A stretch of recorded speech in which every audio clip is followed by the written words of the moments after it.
महाडमध्ये पेट्रोल बंदीमुळे शेतकरी अडचणीत, आधुनिक शेतीला प्रशासनाच्या निर्णयाचा फटका. जागतिक युद्धजन्य परिस्थितीच्या पार्श्वभूमीवर पेट्रोल डिझेलचा अवैध साठा व गैरवापर रोखण्यासाठी प्रशासनानं महत्त्वाचा निर्णय घेतलाय. कॅन किंवा बाटलीत पेट्रोल डिझेल देण्यास पेट्रोल पंपांना मनाई करण्यात आली. या निर्णयाचा उद्देश चांगला असला तरी महाड तालुक्यातील शेतकऱ्यांसाठी हा निर्णय मोठा अडथळा ठरतोय.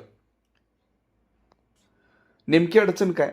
राज्य शासनानं पारंपरिक शेतीतून आधुनिक शेतीकडे नेण्यासाठी शेतकऱ्यांना 7/12वर अनुदानित छोटे ट्रॅक्टर म्हणजेच पॉवर ट्रेलर दिलेत. हे ट्रेलर पेट्रोलवर चालतात आणि त्यांची टाकी केवळ 3 लिटरची असते.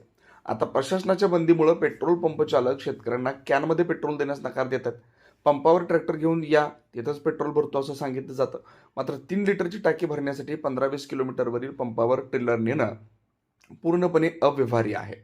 डोंगराळ भागातून येण्या जाण्यातच 2 ते 2.5 लिटर पेट्रोल संपतं, त्यामुळे शेतात काम करायला पेट्रोलच शिल्लक राहत नाही. शेतकऱ्यांचा आरोप, दुजाभाव का? शेतकरी संतप्तपणे विचारतायत की एकीकडे मराठवाड्यासारख्या भागात ड्रममधून पेट्रोल दिलं जातं, तर महाडमधील शेतकऱ्यांना 1 लिटरसाठी नकार का?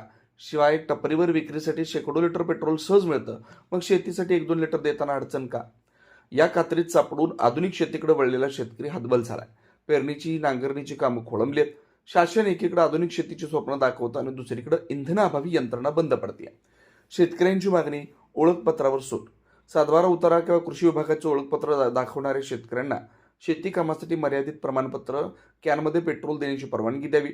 विशेष पासची व्यवस्था, तहसील किंवा कृषी कार्यालयामार्फत शेतकऱ्यांना मासिक पेट्रोल कोट्याचा पास उपलब्ध करून द्यावा.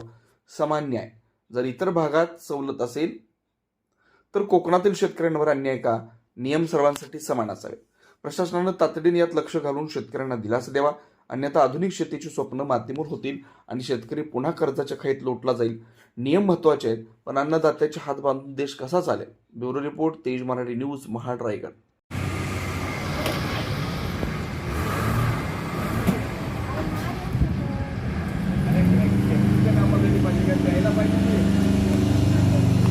द्या ना प्लीज. अहो मला शेतीसाठी पाहिजे बाकी.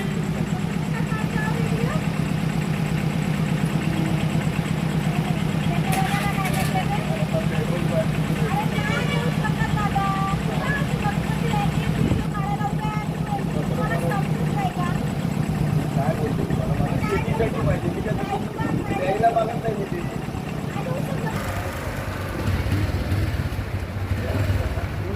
काय करता? वाढदिवसाच्या शुभेच्छा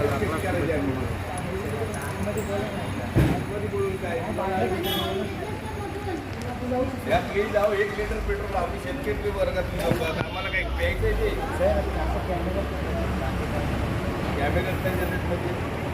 तो प्रॉब्लेम आहे. आपण बॉटल घेऊन आलात, शेतीसाठी पेट्रोल मागताय, काय काय अडचणी आल्या? आपण पारंपरिक शेतीकडून ज्यावेळी आधुनिक शेतीकडे वळत असताना राज्य शासनाने आम्हाला 7/12वर टिलर दिले आहेत, छोटे ट्रॅक्टर दिले आहेत. परंतु आज ही युद्धजन्य परिस्थिती बघितल्यानंतर काही निकष पेट्रोल पंपवाल्यांना दिले गेलेत, परंतु राज्य शासनाला तसेच स्थानिक प्रशासनाला, लोकप्रतिनिधींना माझे हात जोडून विनंती आहे की ह्या शेतकरी वर्गाला किमान काहीतरी तुम्ही निकष लावून कुठले तरी कागदपत्राच्या आधारे तुम्ही आम्हाला पेट्रोल दिलं जावं. कारण आम्ही जर शेतातून ट्रेलर इथपर्यंत आणायचं झालं तर आम्हाला वेस्टेज जातो पेट्रोल. पुन्हा आम्हाला शेतीत जायचं आहे म्हटलं आमचा पुन्हा पेट्रोल वेस्टेज जाणार आहे. त्यामुळे मी स्थानिक प्रशासनाला, राज्य शासनाच्या सर्व संबंधित अधिकारी वर्गाला विनंती करतो की किमान शेतकरी वर्गासाठी काहीतरी तुम्ही निकष लावले गेले पाहिजे. तुमच्याकडून मी हात जोडून विनंती आहे. मात्र पेट्रोल दिलं जात नाही, नेमकं काय काय अडचणी आहेत? काय सर माहिती आहे, आता काही गव्हर्नमेंटच्या नियमानुसार किंवा प्रांतांच्या किंवा तहसीलदार साहेबांच्या काही आदेशातून आम्हाला काही सूचना आल्या, त्याप्रमाणे आम्हाला ते रूल फॉलो करावे लागतात. त्या हिशोबाने प्लास्टिकमध्ये पेट्रोल आम्ही देऊ शकत नाही. लेखी आलं आहे का तुम्हाला तसे? हा लेखी तसा